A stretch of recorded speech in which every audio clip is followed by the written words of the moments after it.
We've got Alex Dunsdon here. That's how I pronounce your name, right? That's how you pronounce it, yeah. Dunsdon. Okay. Yeah. For anyone living under a rock, or for anyone that isn't on LinkedIn. Yeah. Could you tell us what is it that you do, who you are, and yeah, what are you up to professionally right now? So I do a lot of things. Like I've got ADD, so I'm encoded to do a lot of things. Yeah. It's just how my brain works. Yeah. In the past, I was in marketing advertising with MSc Saatchi. I started with Tom and Andrew, a company called The Bakery, which I've just exited. I run SaatchInvest, a VC fund, and now I'm working with a guy called Doug Scott, who has a company called Redbrain. I'm chief of staff there, but also helping him relaunch something called Potential, which is a way to find the outsiders in the world. There's 7 billion people in the world. Access to the talent's everywhere, but access to opportunity isn't. Yeah.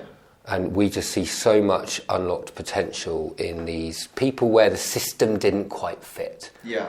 And what we did, we played with this thing called Linkie brains a while ago, and we found them everywhere. Like this like volcano of people who have incredible abilities, the ability to make the leap to humanity meant, but they never quite felt they fitted in school. They never feel like they fit in corporates. They may never feel like they fit in VC in the current system because they're wired different, and it means they see the world through different eyes, and they're amazing. And we see them everywhere. So with Potential, we are going to provide them the platform to fill the gap between who they are and who they could be, because we think potential is the most powerful force in the world. And the key thing that we want to do is we don't want it to be encumbered by economic models. Some people it'll be, they just need to believe they can do it. They just need 3 months to play, and they need the freedom to do that. So we might pay them just to explore. Other people will invest like VC. Some things will be more like a charity and foundation. Our lens is about, do they fit? Do they do something that in our world creates meaning in the world? And does it help them fulfill the thing that they really, really want to do? Because we're obsessed by the fact that the world is a better place, not through some new tech system that makes something more efficient, but by helping fill that gap between who you are and who you could be, which is infinite. But most people have grown up just thinking, I'm this, I can only do that. Yeah, that's incredible, because you're making a real distinction between just blind money. You're actually trying to incorporate many different facets into Potential. I mean, money isn't always going to help the founder. Exactly. Yeah, I mean, sometimes you need mentoring, you need psychological help, and like sometimes it's network. Yeah. Sometimes it's just getting your first 1,000 users. Sometimes it's just a belief that I am actually an entrepreneur. There are so many tools, and almost very deliberately, you don't want to be, in our view, you don't want to be beholden only to a VC model, for example, right? Because VC is one path. VC is for like 1% of companies. And that's a great path, and many people go down that. But it's not right for everyone. And the VC path, economically, because you need size of fund, you need a certain amount of return, it leads you to a certain set of behaviours that isn't right for everybody. And so we just want to not be, this is what our metric is. We want to create moments of meaning for people in the world. If we can unlock them, if we can move them 180 degrees to follow a different path, if we can help introduce them to the network that gives them the belief, the time, the talent to do what they're encoded for, that's what we're aiming to do. We've only just started, but it's fun. It's fun because you feel like you're in flow, because the motive is just genuinely to help people do what they really want to do. That's incredible. I really want to unpack this, because I like the fact that you're making a distinction between money and other types of help. You mentioned charity, and I find that really fascinating. We've made really good friends with an accelerator program called Rebel Bio, who incubate companies that are trying to solve cancer, climate change, and hard tech companies. And one thing that I kind of mentioned was, do you think charities actually need to begin to collaborate with startups in a much more meaningful way now? Because there are a lot of like charities that are trying to solve cancer and solve a wide variety of problems. Mental health is at the forefront right now. Do you think charities actually need to start working with startups, given the fact that they're doing research too? I don't know. Yeah. I don't know enough about how charities are run and operated truthfully to give a good answer on that. What I do know and what I do think is that more people should probably have a think about what their view on charity is. So, like, I've only just started thinking about this the last 2 years. I think most people give with us. Some people give because there's a cause really close to them, you know, because something's happened to their family or whatever. But I think so many people in this world, they just have this view of philanthropy, which is just, I will earn as much money as I can, and when I'm about to die, because I probably feel a bit guilty, I'll put a badge, I'll give some money to a library, because that's easy to do. Yeah. What I've increasingly thought is, my view on it is that we should be trying to, my view of it is, I don't want to just give money to people to do something. What I want to do is I want to make sure the things are investing in people being able to create their own economic engines. Yeah. They are empowering people to fulfill their own potential and not to do it in 20 years' time and just do it as a big one-off, even though financially in some ways that makes sense because money compounds, so you might have a bigger pot by the end. Yeah. My thing on it is to give meaning along the way to people's lives in whatever form that is. So sometimes it's about, you might just give money to somebody to start a podcast. Yeah. And that might set them on the path that enables them to create a thing that creates value in the world to lots and lots of people. Other times it might be maybe more worthy causes. And again, my only point here is just work out along the way what you care about and how to best enable that. Have you seen a specific segment, because you said that you tried Linkie Brains, and I mean, have you found like a specific segment of people that are kind of ignored and could actually, that you're helping right now? Would you be able to peel back? So glad you asked that. Would you be able to peel back the curtain a bit for us? Yeah, look, so myself, Doug Scott and Chris Totman about a year ago just messed about on the internet. We started this thing called Linkie Brains, and within a week 250 people had changed their job title to janitor at Linkie Brains, or like it just sort of like became a bit mimetic, I guess. And then all these confessional blog posts started where people talked about their Linkie Brain and how they think about the world. Wow. And then people just started having coffees. People started having coffees in France, in China, in Cheltenham, because there was something in this that resonated. And what really people were saying was, I have this leap-making brain, but the systems, whether it be education, whether it be corporates, whether it be venture, they've never really worked for me and how I think.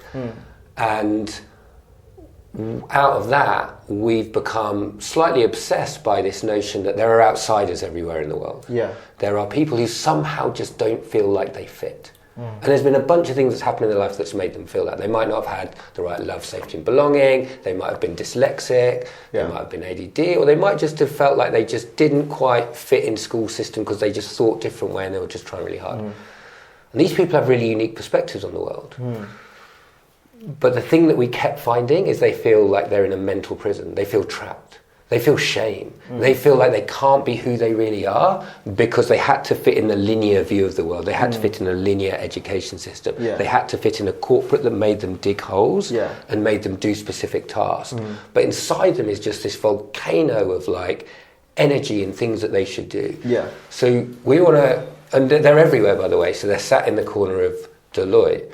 There are probably some in this building, but they just feel shame about revealing who they really are. So our vision of the world is really, really simple. We want to accept them. We want to accept these people for who they are. We want to make them believe that's okay. We want to then empower them and go beast mode on what their true talents are. And because we know that these guys are everywhere, like they pop up on LinkedIn all the time, I go for walks from around the park, like that's what we want to do. We want to find the environments that will convince them that they can do what they're really, really encoded for. So in the last week, I've had somebody who has this completely new learning system, she's done a PhD on it, but just does not have the confidence to do it. So in that case, we give her a lab. They come into the company, Red Brain, and we let them play. We let them train the people, we let them build it, and we give them a platform to be able to do that. Another guy we just gave 10 grand to.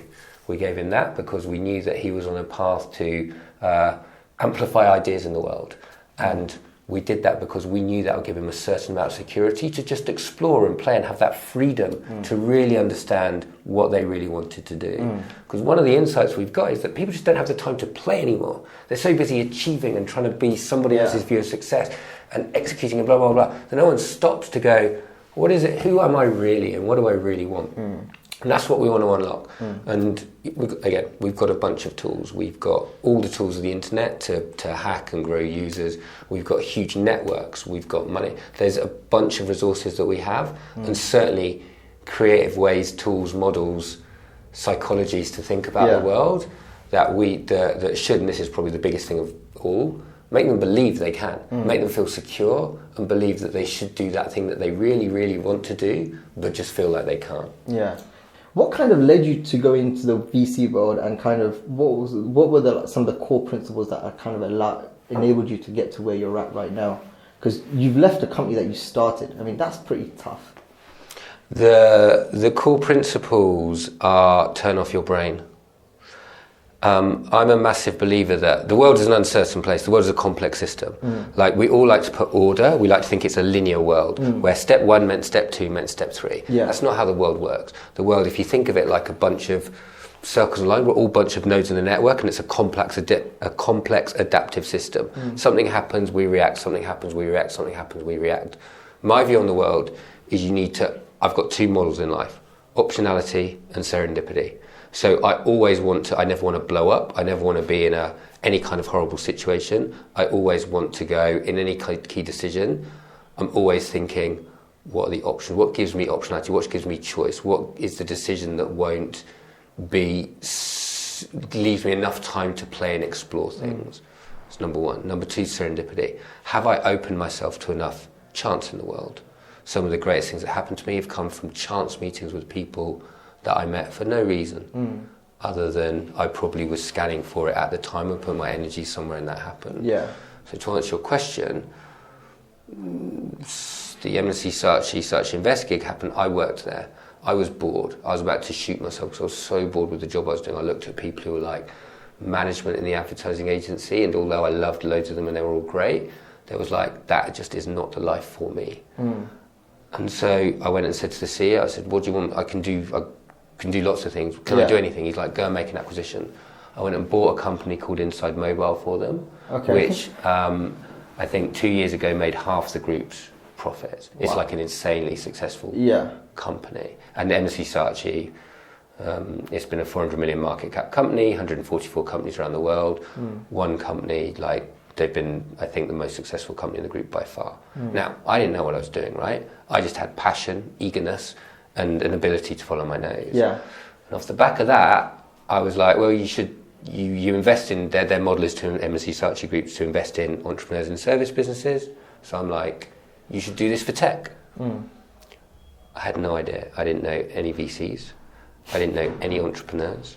I honestly knew nothing about what I was talking about. But I knew something was happening. So I knew I'm good at white space, and I could feel that this was where growth was.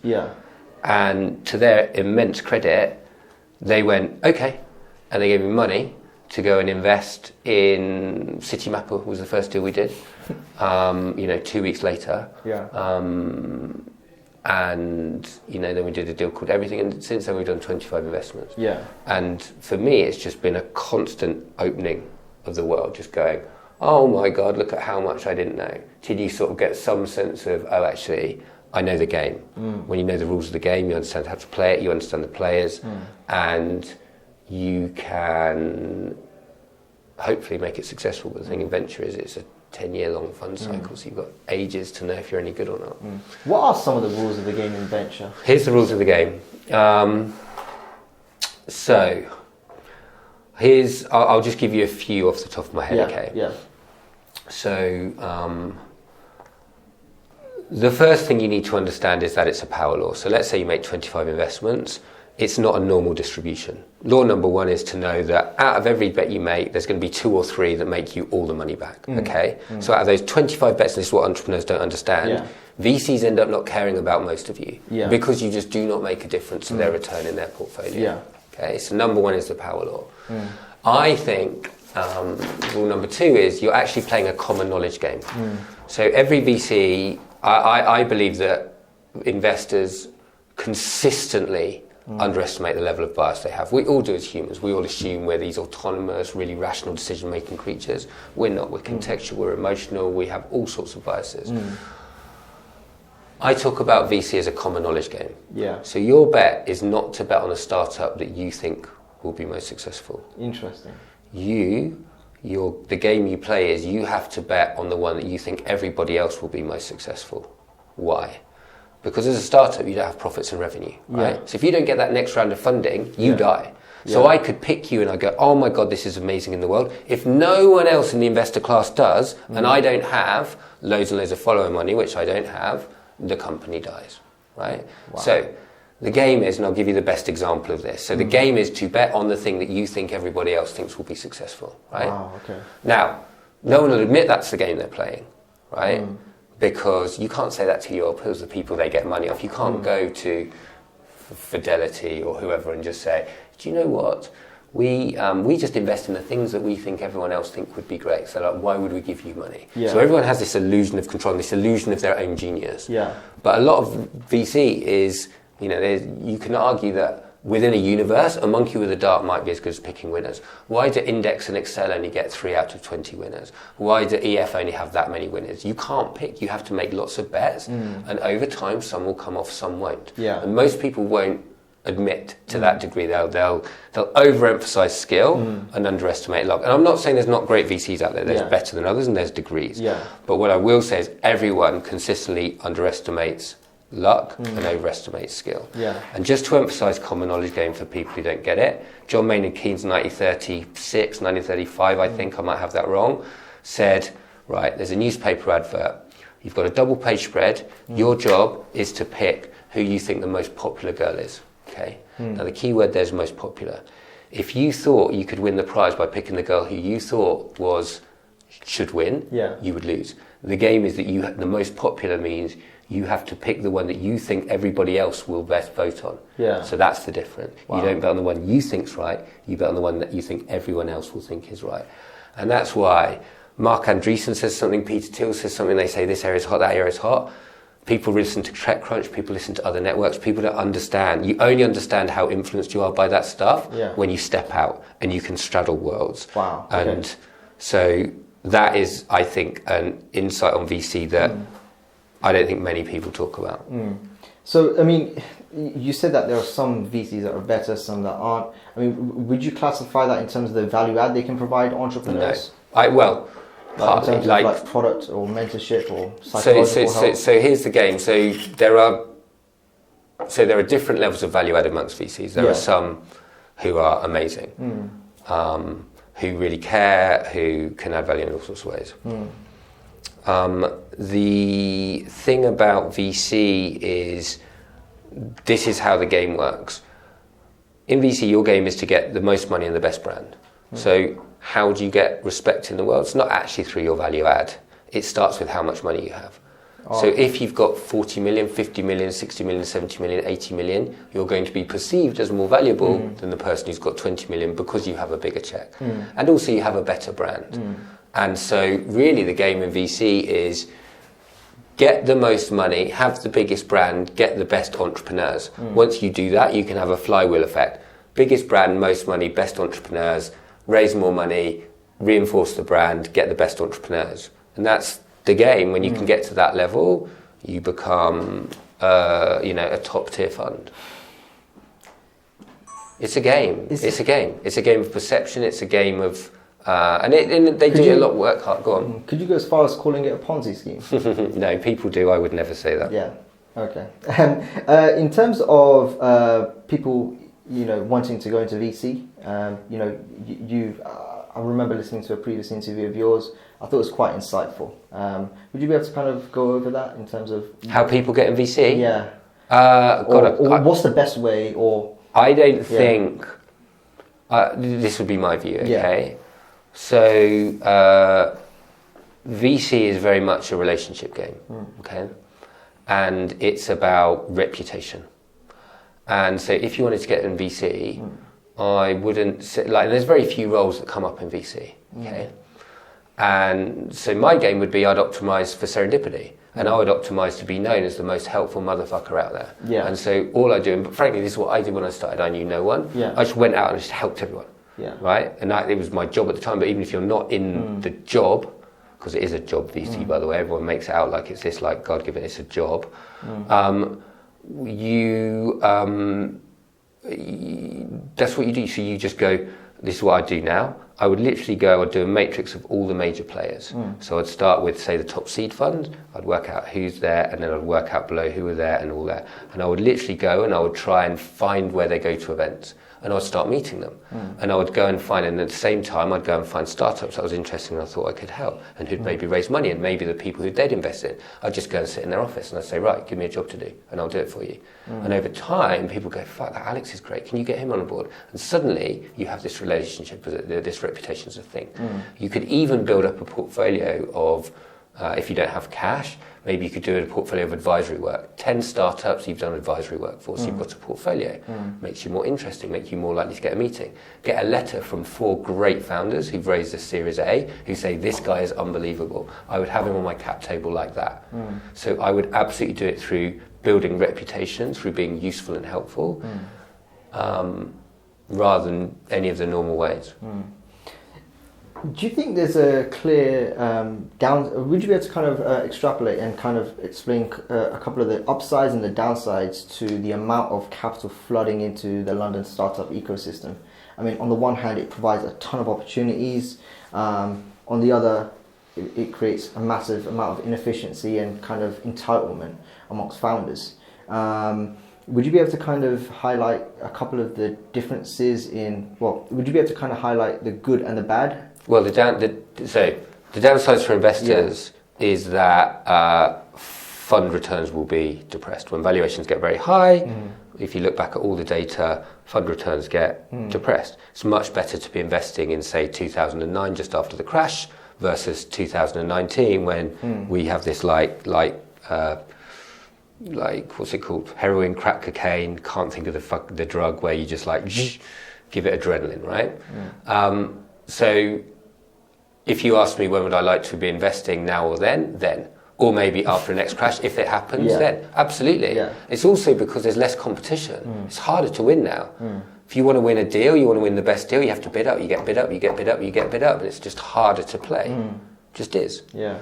More competition, more money, higher valuations, bad recipe for returns. Of course, we won't know that until we look back in 10 years' time. Yeah, exactly. But I can't believe we can get much more liquid than this, because money's cheap. Interest rates have been at zero forever. Money's cheap. People can't get return anywhere else, so they're flooding the markets with money.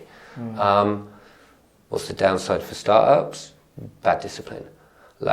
If I look at, I work with very operational businesses that make quite fast growth and profit, and the difference in mentality about spend is huge. Startups can just hire people, they're fucking shit, they don't do a good job, they've got no idea what they're doing, they don't think about stuff, because the answer for VC is always growth. So startups are just doing whatever they can to grow. And it actually kills more companies than it creates. Because you end up not thinking enough. You end up with too much ill discipline, you get fat very quickly. Yeah. And at the moment it's hidden, because there's so much money out there that all these VCs have a problem. They can't spend it. Too many VC, too much money. Not enough good entrepreneurs. Supply, demand, very simple. Yeah. And so you'll have a lot of zombie companies, you have a lot of companies that get fat too early, and frankly a lot of companies that raise valuations too high, which means they'll get recapped, which means their cap table gets fucked from the start, which means that they've messed up their company from the outset. It's one part of the story. Yeah. Some do absolutely fine. There will always be companies who do amazing. Yeah. And remember, VCs only need 3 out of 25, 2 out of 25, 1 out of 25 sometimes. Yeah. What are the core components or fundamental things that a company needs to have in place before actually, scaling and getting fat? I mean, the short answer is product market fit. I think a lot of people think they have product market fit when they don't.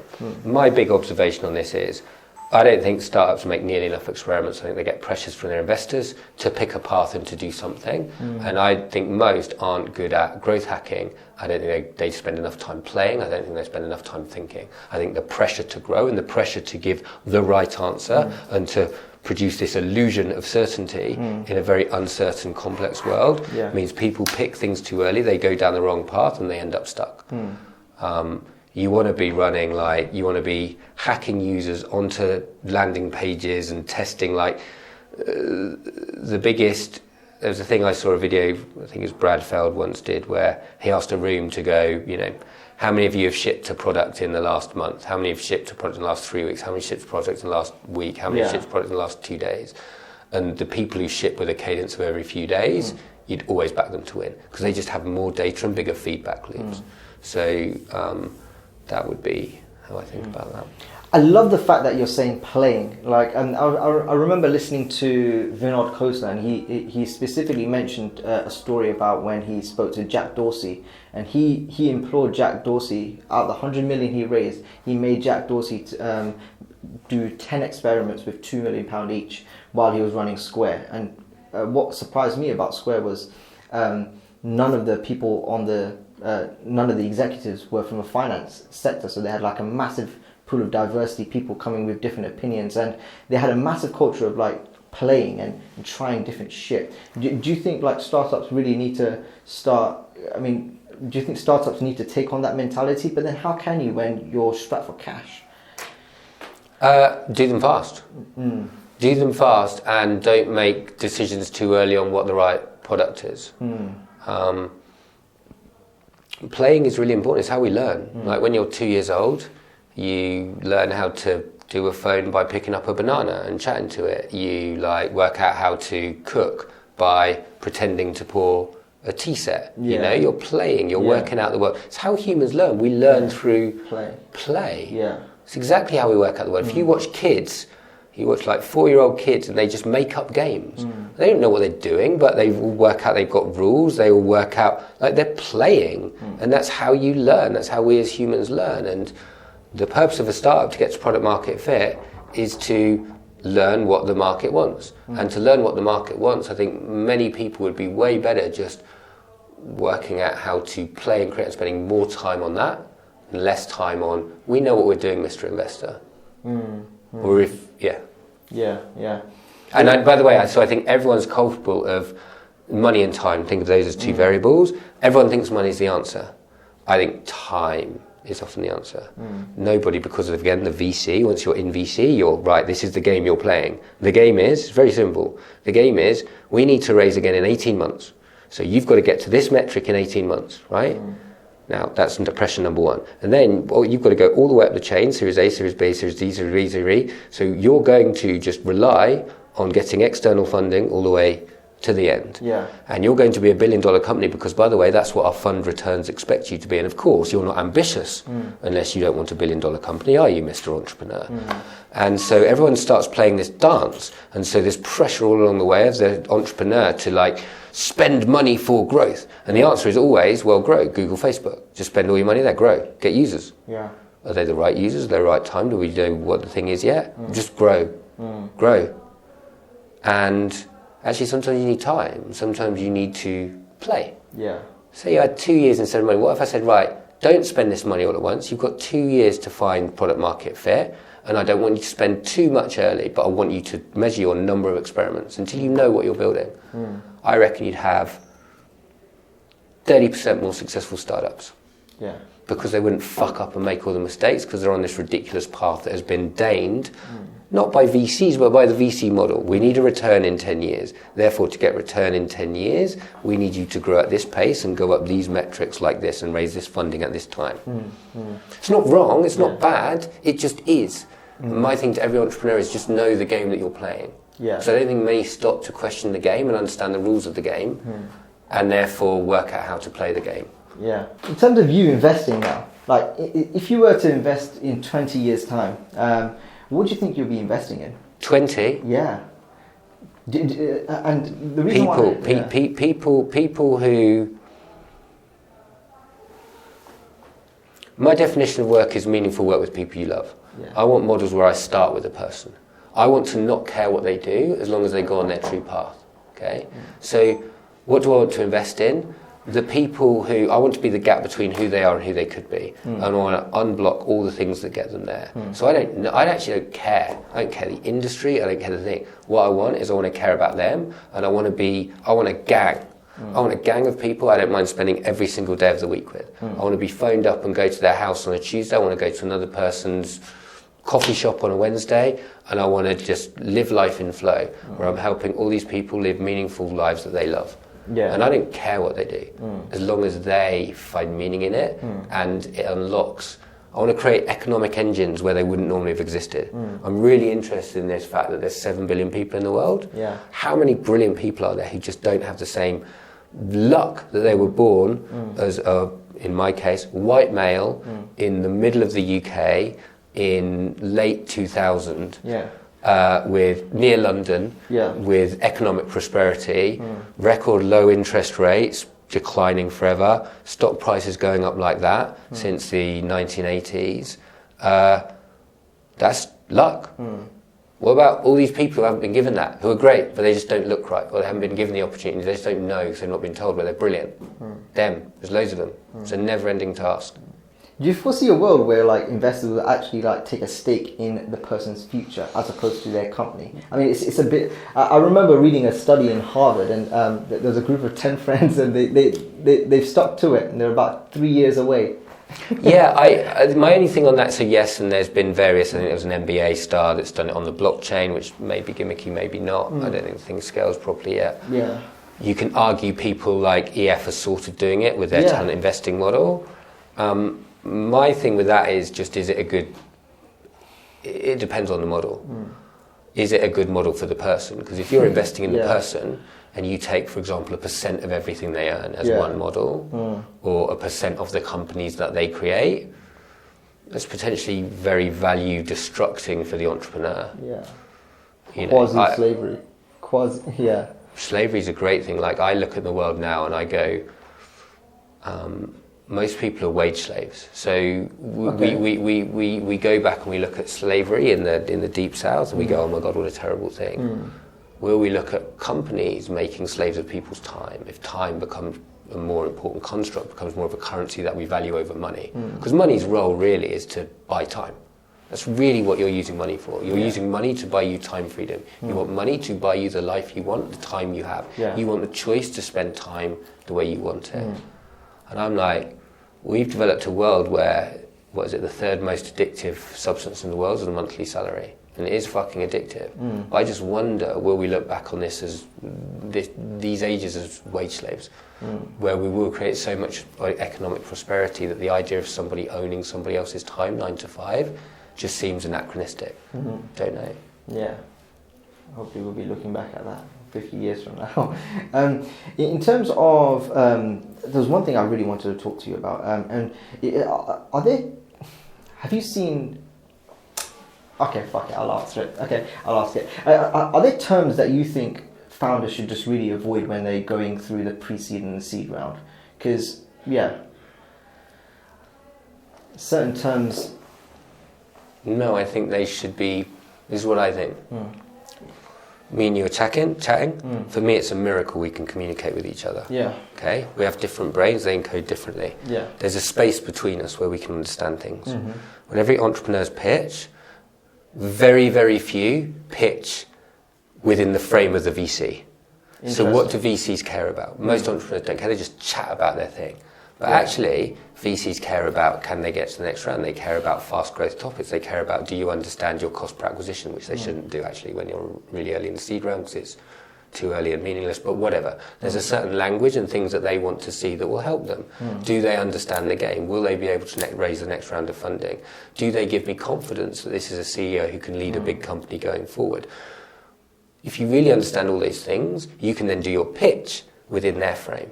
Interesting. So what I say to everybody, 9/10 of pitches, nobody starts with a vision of the world when they're done. I don't care who you are. This is, if there's one thing startups should do, VCs have no imagination, right? At the moment, you'll be doing this little fucking shitty thing here, right? Because you have to. You just have to do a thing to get started. Yeah. Nobody starts with, imagine the world when we're done. Yeah. Right? Now, that's called framing and anchoring. Anchor them as a thought that they can then see the rest of your thing too. When you do that, when they can see billion-dollar company, whether it's like, we will own logistics for every product in the world, or you will get out of a car in San Francisco and you will book your place you want to go with Dojo and you'll get there via Citymapper. You know, something that can evoke a picture in people's brains about what you look like when you're done. No one does that. And so most people start on the back foot because they're like, what is this thing? So that would be one thing I'd say. Speak the language. The main thing as part of that is create the frame. The big thing when you're done, because if they think you've got a 10-20% chance of being huge and it excites them, you've got a fighting chance. No one does that. Do you think, we'll go to this question. I mean, could you talk us through like what you saw in the founders of Citymapper and Farewill when you decided to invest in them? Like, well, what I call it founder product market fit. They're just total missionaries. They were born to do the thing they do. Interesting. Azmat wanted to solve cities. He didn't understand why people couldn't get from A to B. Yeah. Dan wanted to reinvent death. He didn't understand why death was a not talked about thing in the world. And he just saw it as a really shitty industry that robbed people. Yeah. And I just go, people are attracted to missionaries, not mercenaries. And I think that your best chance to get from C to A to B is if you can attract the best talent. And if you're not going to give up. Because someone from McKinsey who just thinks startups are cool, they're not going to be around in 2 years. And kind of going generic, I mean, do you think there's going to be like a knock-on effect from like Uber and WeWork when it comes to, say, venture capitalist mentality on things? Everything starts from public markets. Yeah. So the multiples that people buy things at, 'cause that's the ultimate thing. Will someone buy my stock to make the money? That confidence seeps through the system. Now, at the moment, there's so much central bank liquidity that at the moment, things like WeWork and when Tesla went, even though it's gone massively up now, those haven't filtered through. There's so much liquidity in the system that those shocks haven't created crisis of confidence and they haven't depressed multiples. So if people are trading at a price earnings multiple of, say, 15, not that many have earnings, but let's just say there's a SaaS company, they've got earnings, they're trading at a price earnings multiple of 15, that gradually gets shrunk down to 10, that the valuation that people pay below, that suffuses down. So the confidence suffuses down. Yeah. But I think that startups as asset class has matured so much in 10 years, I think that's here to stay. It's just that it will affect valuations and you'll see, it's that thing about you'll see who's swimming naked when the tide runs out, who has the more sustainable business models, who will have to take a massive hit on their cap table. Yeah. There's a lot of companies that have been very reliant on the same investors keeping investing versus letting external people go. How good will those companies be when the existing investors run out of patience? Yeah, that's interesting. In terms of, there was one thing I wanted to talk about, and let me know if you don't want to talk about it, but I mean, I've had many friends that have worked in the startup sector and, they've done really well, they've worked their bollocks off, and then eventually there's nothing to show for it 5 years down the line.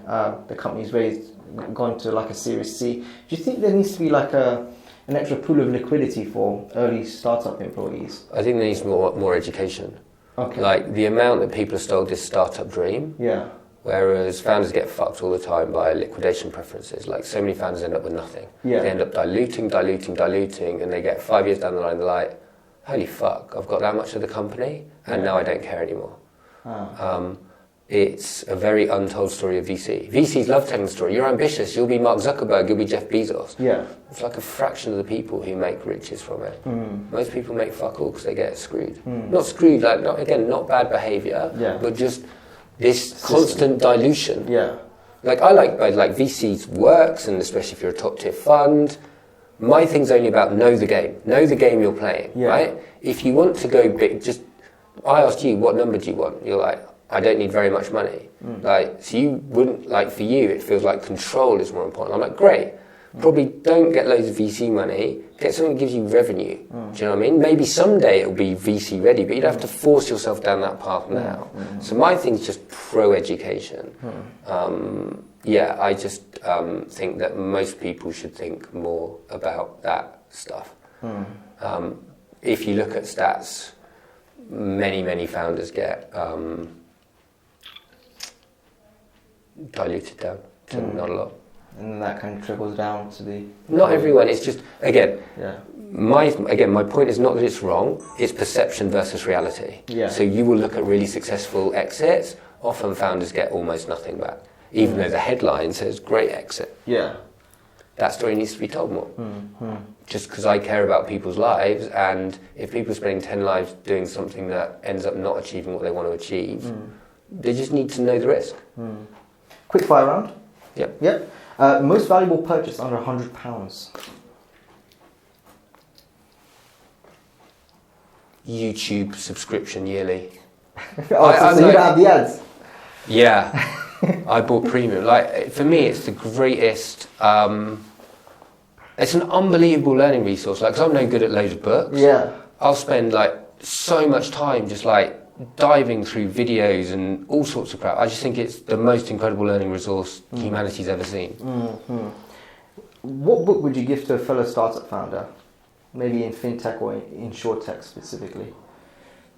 I won't have one that's specifically for fintech and insurtech. Let me come back to that one. Okay. Most valuable advice you've received? It's okay to be you. Most valuable failure that in hindsight has set you up for success or in the trajectory you're in right There's now? so many, but people close to me dying's been the greatest thing because it's made me realise how short our time is on Earth. And it's got me in a rush to do what I'm supposed to do. Interesting. So, I mean, it's not really a failure, but I guess it is. It's a heart failure. Yeah. A body failure. Yeah. What gives you the most joy in doing what you do? Okay, there's a moment. So, there's a moment when I'm chatting to somebody, and they're in their head, but we're talking about what gives them love, safety and belonging. We talk about what they're addicted to now and when they, when they felt love as a kid. And there's a moment when you chat to them and their eyes light up. Like, I see it in loads of people I chat to. There's a moment where they unlock something. For some people, it's like a mission in education. For some people, it's the feeling when they're helping people do something else. And it's that moment. I almost live for that moment when I can, because I ask a lot of questions, a lot of people, and I really enjoy helping them strip away the layers and find their true self. And when I see that, and I literally see that moment in their eyes, that's incredible. Amazing. What's your favourite restaurant in London? I don't care about restaurants. You don't care about restaurants? I go to Ozone Coffee a lot. Okay. It's good to meet founders. I just don't care enough about restaurants to have one. And favourite beverage?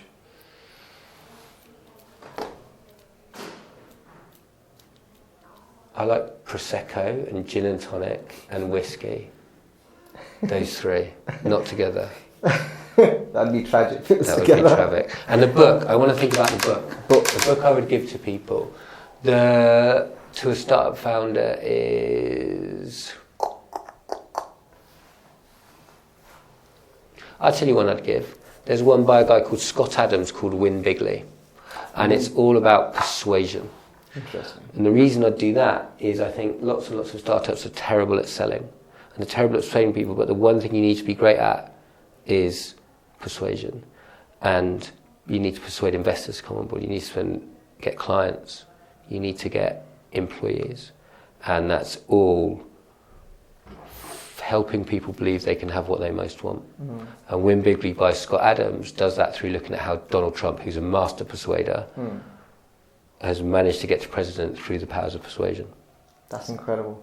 Thank you so much for being on our podcast. No problem. Appreciate your time. Thank you very much. That marks the end of it.